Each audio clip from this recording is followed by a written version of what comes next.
Camping always seemed like such a romantic idea, a chance to escape the city, reconnect with nature, and breathe in fresh air far away from honking cars and endless concrete. When my best friend Katie suggested a weekend getaway in the woods, I was hesitant. But her enthusiasm was infectious. And before I knew it, we had packed her little Subaru with sleeping bags, a tent, and enough snacks to last a week. The campsite was deep in the forest, miles from any town or cell service. Katie's boyfriend, Jack, had promised us it was quiet and totally off the grid. When we arrived, I had to admit, it was beautiful. Towering pines stretched toward the sky, their tops swaying gently in the breeze. The air smelled of earth and pine needles, and a nearby stream babbled a soothing melody. It felt like a world apart. That first night, everything was perfect. We built a fire, roasted marshmallows, and laughed until our sides hurt. Katie told ghost stories, her face lit eerily by the flickering flames. Jack teased her for making me jump, but I was genuinely enjoying myself. As the fire died down, we crawled into the tent and fell asleep to the soothing sounds of the forest. The next day, Katie and Jack decided to hike to a nearby waterfall. I wasn't feeling up to it, so I stayed behind to relax by the campsite. It was nice at first, sitting by the fire pit with a book. The solitude felt like a warm blanket. But as the hours dragged on, the silence began to feel oppressive. The forest seemed too quiet. Every so often I'd catch a noise, a branch snapping, leaves rustling. Normal forest sounds, I told myself. Probably a deer or a raccoon. But then I heard it. The unmistakable sound of footsteps. They weren't loud, but they were deliberate. Slow, steady, coming closer. "Hello!" I called out, my voice trembling slightly. No answer. I scanned the trees, but everything was still. Too still. The kind of stillness that makes the hair on the back of your neck stand up. Katie? Jack? I tried again. Nothing. I laughed nervously, trying to shake the unease. "Get a grip, Emma," I muttered to myself, but I couldn't shake the feeling of being watched. The shadows between the trees seemed darker, denser. I kept glancing over my shoulder, my pulse quickening every time I thought I saw movement. By the time Katie and Jack returned, I was a mess.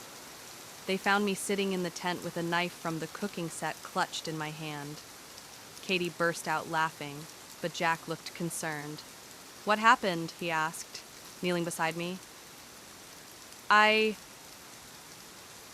thought I heard someone, I admitted, feeling silly as the words left my mouth. "It was probably nothing." Jack frowned but didn't say anything. Katie teased me a little more, but she's always been the braver one. After dinner, I felt better, especially with them there. Safety in numbers, right?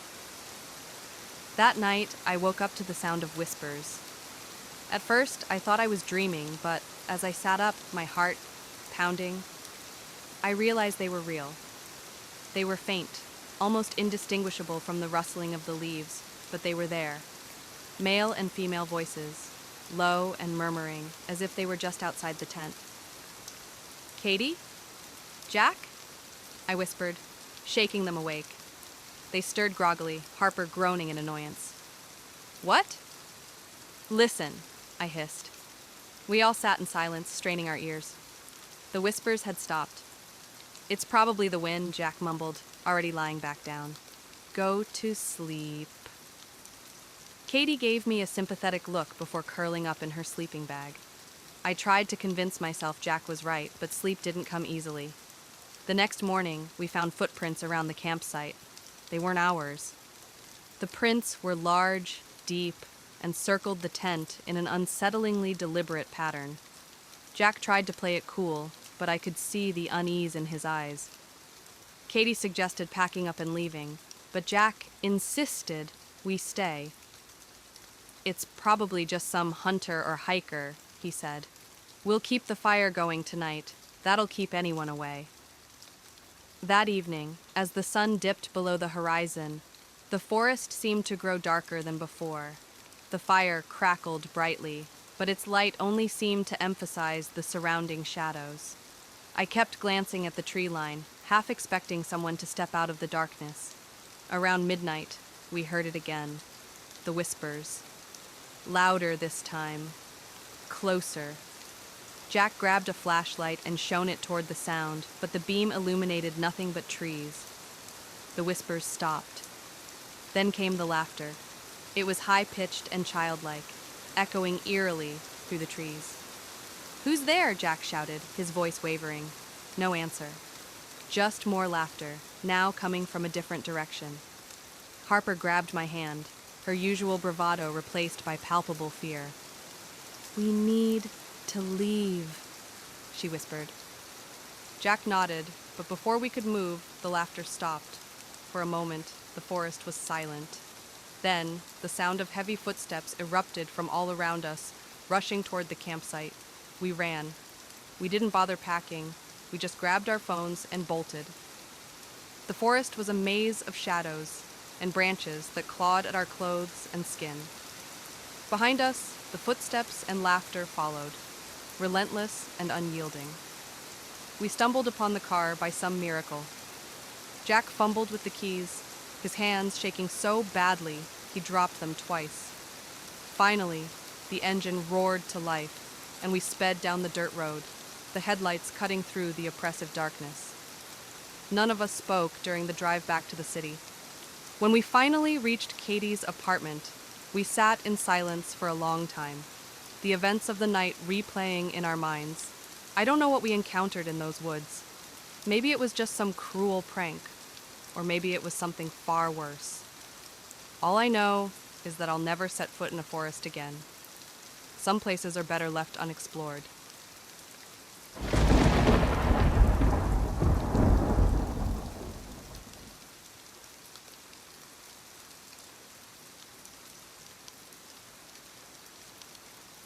I never wanted to go camping. My friend Jason was the one who convinced me. "Come on, man, it'll be fun. Just us, the woods, and a case of beer." He grinned like an idiot, waving the camping permit in my face. I sighed. "Fine, but if a bear eats me, I'm haunting you." That Friday, we drove out to Black Hollow Forest, a place with a reputation. People went missing there, bodies never found, but we laughed it off, pitching our tent near a small clearing just off the main trail. By nightfall, the fire was roaring, and we sat around drinking. The sounds of the forest surrounded us, crickets chirping, leaves rustling in the breeze, the occasional owl hooting. Then Jason froze. "Did you hear that?" he whispered. I rolled my eyes. "Dude, don't start." "No, seriously." I listened. At first, nothing seemed off, but then I heard it, something moving through the brush, slow, deliberate, not the skittering of a squirrel or the hop of a rabbit, something bigger. Jason shined his flashlight toward the trees. Nothing. "Probably just a deer," I said, but my gut told me otherwise. We laughed it off and went back to drinking, but the woods felt different, unsettling, like something was watching. And around 1 a.m., we decided to crash. Jason passed out immediately, but I couldn't sleep. The fire had died down, leaving the tent in near total darkness. Then I heard it again, the movement, closer this time. I held my breath, listening, then scraping, like fingernails dragging across fabric. The tent, my blood turned to ice. Slowly, I reached for my flashlight, my hand shaking. I clicked it on and shone it toward the side of the tent. Nothing. I exhaled, feeling stupid. Probably a tree branch in the wind. Then Jason screamed. I whipped around. He was sitting up, eyes wide, pointing at the tent flap. I turned the light. The zipper was open. Not all the way, just a few inches, but it had been fully closed when we went to bed. I bolted up. "Did you do that?" Jason shook his head, his face pale. We sat there frozen, listening. The forest was silent now. Not even the crickets chirped. Jason whispered, "We need to go." I nodded. We scrambled out of the tent, grabbing only our flashlights and car keys. The moment we stepped outside, the air felt Wrong. Too still. And then we saw them. Figures. Dozens of them, standing just beyond the tree line. Not moving, just watching. Their faces were obscured in the dark, but their shapes were human. Barely. Too tall. Too thin. Jason grabbed my arm. Run! We bolted for the car. Branches whipped at my face, my feet slipping in the dirt. Jason tripped, but scrambled up. The figures didn't move. They just stood there watching. We reached the car, yanked the doors open, and jumped in. I fumbled with the keys, my hands slick with sweat. The engine roared to life. Headlights illuminated the woods and the figures. Gone. I slammed the gas. We tore down the dirt road, hearts pounding. But then Jason whispered, "Look." I followed his gaze to the rearview mirror. A figure sat in the back seat. Pale skin stretched too tightly over a gaunt face. Eyes black, empty. A grin too wide for any human mouth. I screamed. The car swerved. And then, nothing. When I came to, it was morning. Sunlight streamed through the cracked windshield. The car was off the road, nose buried in a ditch. Jason was slumped beside me, unconscious but breathing. I turned, heart hammering. The back seat was empty. I shook Jason awake. "We have to go." We walked the rest of the way to the ranger station. They found our campsite, but not our tent, not our gear, not even the fire pit. Like we had never been there. We never spoke about what happened. But sometimes at night I hear it, scraping, at my window.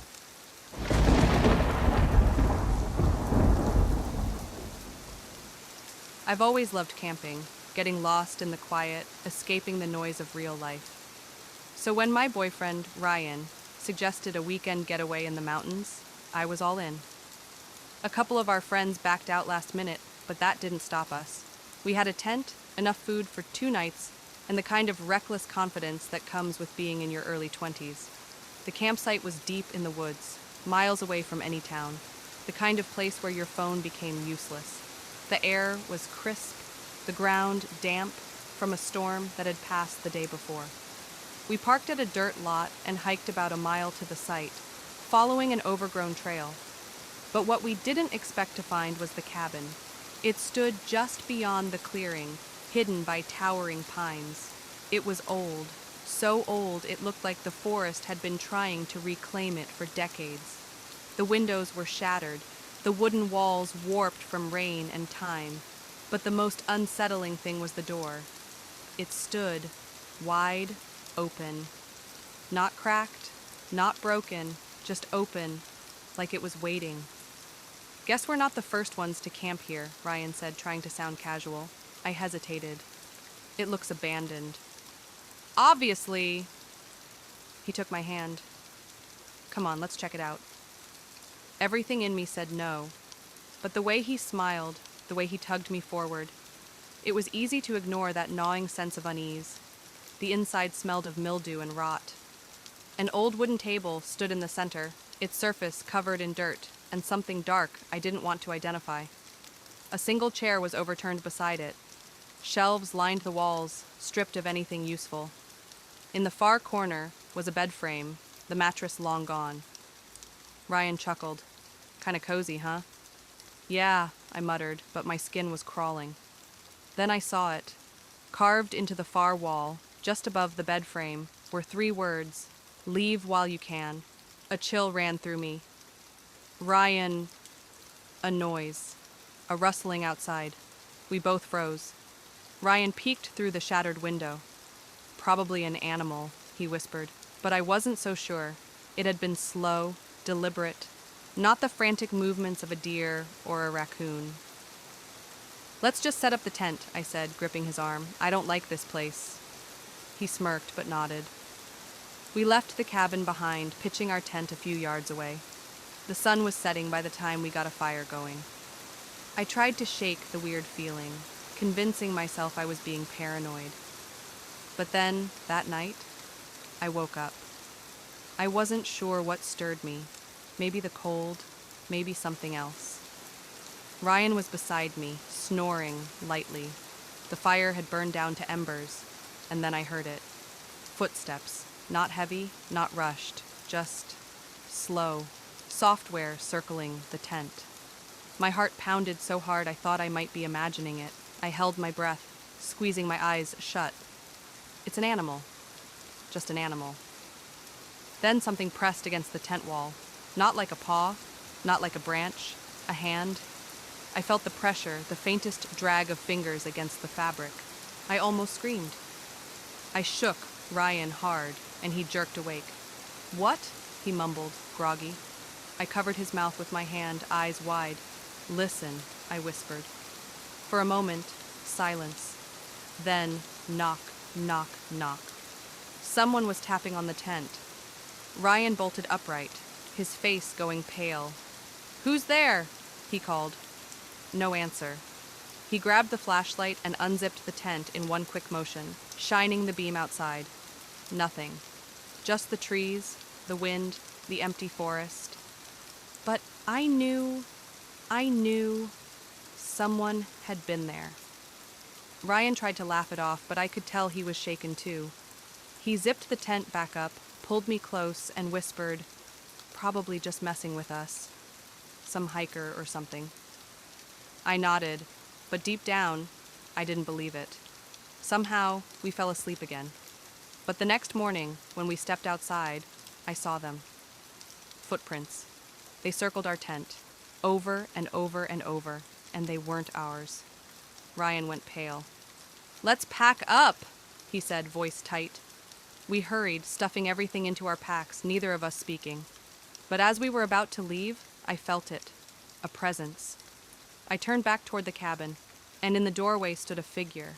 I couldn't see the face, just the shape of it, tall, unmoving, watching. "Ryan," I whispered. He followed my gaze. His grip on my arm tightened. Then the figure stepped back, disappearing into the shadows of the cabin. We ran. I don't remember the hike back, just the pounding of my heart, the weight of something unseen pressing on my back, urging me to move faster. We reached the car, threw our stuff inside, and peeled out onto the dirt road. Neither of us spoke until we were miles away, the forest shrinking in the rearview mirror. Finally, Ryan broke the silence. "You saw it too, didn't you?" I nodded, my hands shaking. We never went camping again.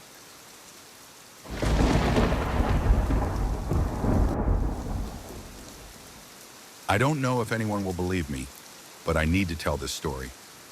Maybe someone else has seen it. Maybe I'm not alone. It started when I went back to my family's old cabin by Black Hollow Lake. My parents had died years ago, and the place had been abandoned ever since. I wasn't planning to stay long, just clean up, maybe fix a few things before deciding whether to sell it. The lake had always made me uneasy as a kid. There was something about the way it sat, too still, too dark, as if it swallowed sound along with anything else that got too close. But I ignored that feeling. I had grown up. I wasn't a scared little boy anymore. The first night was quiet. I swept out dust and cobwebs, fixed a broken step on the porch, and then sat with a beer, listening to the cicadas hum in the trees. The lake was just visible through the tree line, reflecting the moon like black glass. I forced myself to look at it, to remind myself that it was just water. That's all, just water. But as I stared, I thought I saw ripples, small and unnatural, though there was no breeze to disturb the surface. I went to bed early, but I didn't sleep well. I kept waking up, convinced I heard something moving outside. A rustling, maybe, a splash. At one point, I thought I heard my name. Just the wind, I told myself. The wind and an overactive imagination. But each time I closed my eyes, I saw the lake, saw something shifting beneath it, waiting. The next morning, I walked down to the dock. It was still there, though time and neglect had warped the planks. The water was cold when I knelt and dipped my hand in. But when I pulled back, something clung to my skin. It was black, like silt, but thicker, oily. I wiped it off on my jeans, feeling queasy for reasons I couldn't explain. The air smelled wrong, damp, but with an underlying scent of rot. I spent the day fixing up the cabin, trying to ignore my growing unease. But that night I heard it again. The sounds outside. Footsteps, maybe? But not quite. More like dragging. Something heavy moving just beyond the tree line.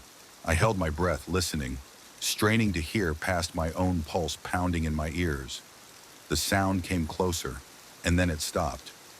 I waited for what felt like hours, but nothing happened. I told myself it was an animal. A deer, maybe. But then came the whisper. It was faint but clear. My name, spoken in a voice that sent ice through my veins. It came from the direction of the lake. I stayed inside after that. Locked the doors. Tried to sleep, but couldn't. Just lay there, staring at the ceiling, listening. Around 3 in the morning, the whispering stopped. Silence settled over the cabin, thick and unnatural, pressing in on me from all sides. Even the usual sounds of the forest, owls, insects, rustling leaves, had disappeared. The next day I considered leaving, but it was broad daylight and nothing had happened. Maybe I had just imagined it. Sleep deprivation does weird things to the mind. I went back to the lake, peering into its murky depths. That's when I saw it, a shape, just beneath the surface. At first I thought it was a trick of the light, but then it moved. A hand, pale and bloated, reached up from the depths.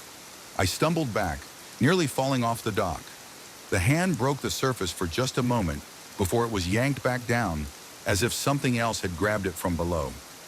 Bubbles gurgled up in its place, breaking the perfect stillness of the water.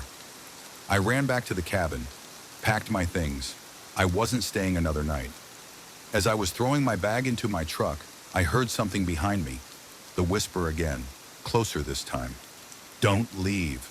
I turned, and when there, standing at the edge of the trees, was a figure. It looked human, but wrong. Too thin, skin too pale, stretched tight over its bones. Its eyes were wide, black pits, like the lake itself. I blinked, and for just a moment, its face changed. Swollen, waterlogged, as if it had been under the lake for far too long. I jumped into my truck, fumbled with the keys. When I looked back up, it was gone, but the whisper remained, echoing in my ears. I didn't stop driving until I was miles away.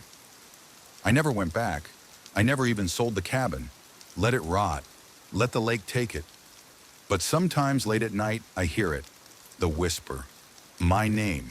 And I know the lake isn't done with me yet. Last week, I woke up to find wet footprints on my apartment floor, leading from my bed to the window. The scent of stagnant water clung to my sheets. I live nowhere near a lake.